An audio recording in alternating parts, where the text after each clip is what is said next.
Hi, this is Dale Myler again with my brother Bob. And in this part of the series on the combination bit, we've gone from preparing from the halter work and we're going into the adjustment of the combination and how you put it on and off. Okay, when we come to putting this on for the first time, a lot of people thinks it looks pretty complicated. And I suppose just looking at it at first it would. I'm one of these people that I can see something visually, I just grasp it easier. So that's another reason we wanted to do this. But right here, at this point right here, are you in on me a little bit here, Liam? At this point right here, the only thing that's absolutely necessary with the head stall is because if you see the distance from this mouthpiece all the way up to where it hooks into the head stall, that's a lot taller than most of your bits. So the only requirement that's really considered is that this cheek piece or your whole system will be able to adjust up high enough to let you pull this up properly. The other thing, you can see we have a string tied to the nose band because it's very flexible and will fall down. The brow band isn't totally necessary. You can actually tie it to your pole. I think as we demonstrate this, you're going to see why we like the stiffer and solider brow band. The other feature that's brand new that we wanted to show you was when we put these on, we like to totally unhook our curb strap to start with. So we've come up with a new hook system. So once I get this adjusted, or first time I won't have it adjusted, but I can put that on and I can just clip that real easy. If I want to adjust it, I can just unclip that, step off the side, adjust it, and hook it right back up real easy.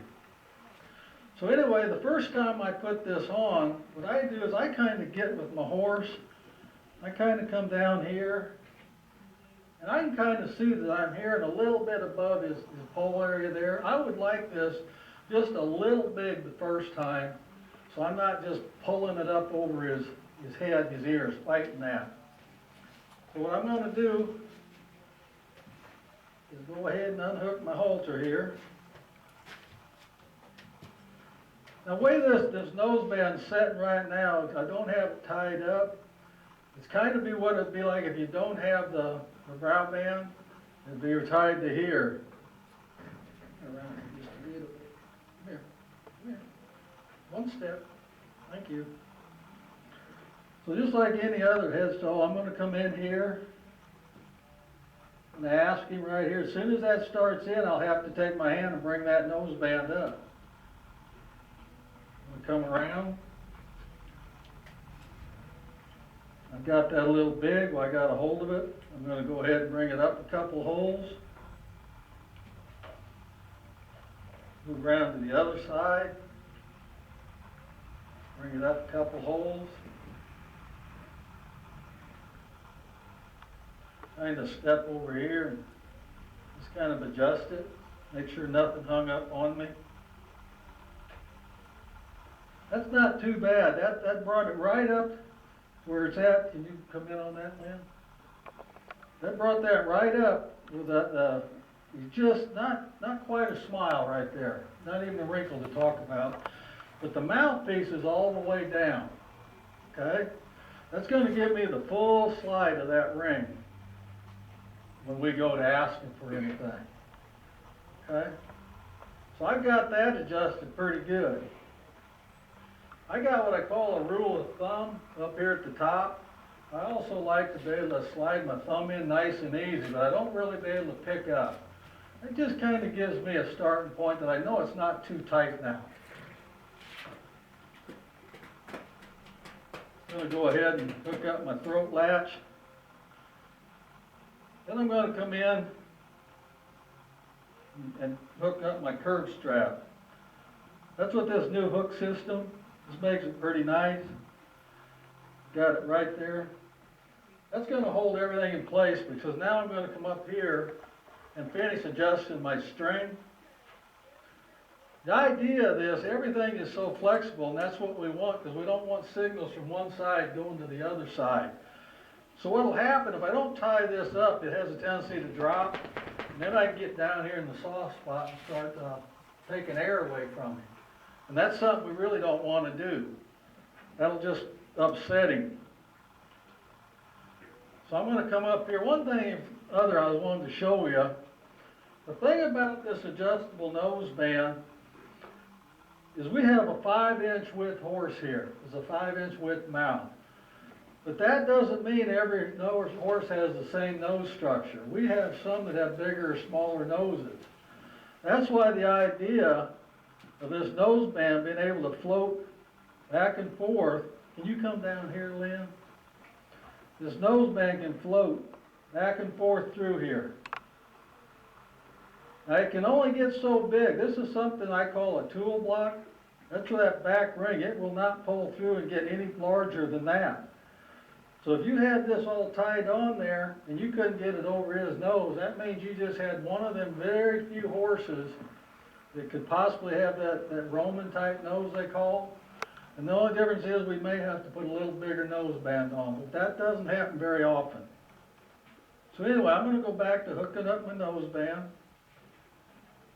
hooking up my curb strap, I want to pull that up just above that soft part, which is basically normally about straight out from this ring. Then I'm just going to go up and finish tying it off. Like I say, there's no pressure on this little string at all.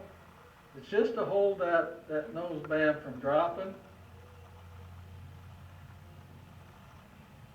And there's that.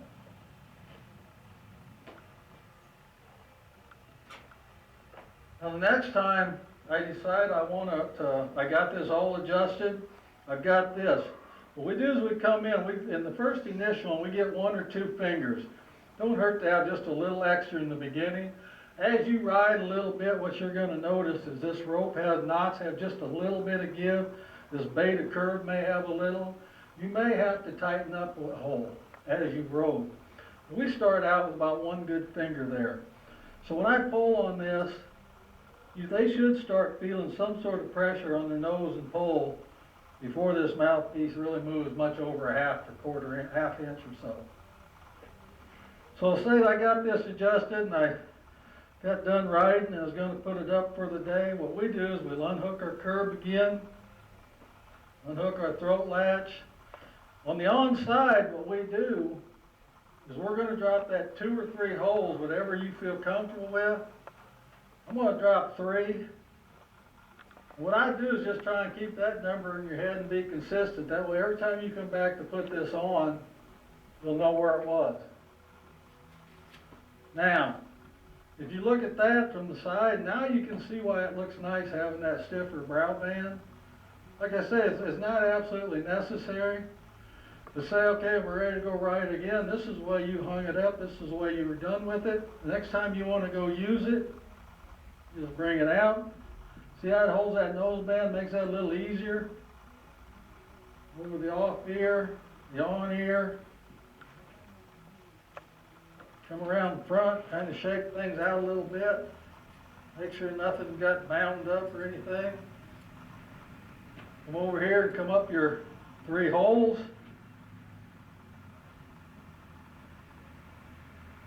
Come around, hook up your curb strap. Hook up your throat latch.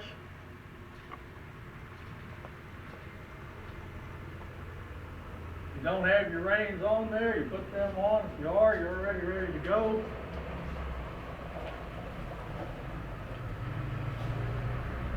FedEx is here. So, that there. I'm ready to go ride and work this horse or trail ride or whatever I want to do. Anything else, Dale, you want to bring up? Okay, there was adjustments of the bit and how you take it off and how you put it back on the animal. And the reason that Bob has at least 1 finger, and basically it is 1 finger between the nose band and the curb strap, is because if the nose band is too loose, the bit goes to the stop too quick before he gets an opportunity to come from nose pull and curb pressure. If the nose band is too tight, then it's like a crank cavazon. There's never any reward to the horse when the hand softens. So he wants that 1 finger in there so that when he softens his hand, absolutely all the pressure comes off that horse, and the horse is totally rewarded. Okay, so now we went from the halter work to the initial on and off of the combination bit and the adjustments. And then the next part, which will be part 3, we're going to go into the introduction of the combination bit, in which Bob will be comparing the pressure points of the halter work with the pressure points of this combination. So we hope that you'll come back with us and watch part 3. Thank you very much.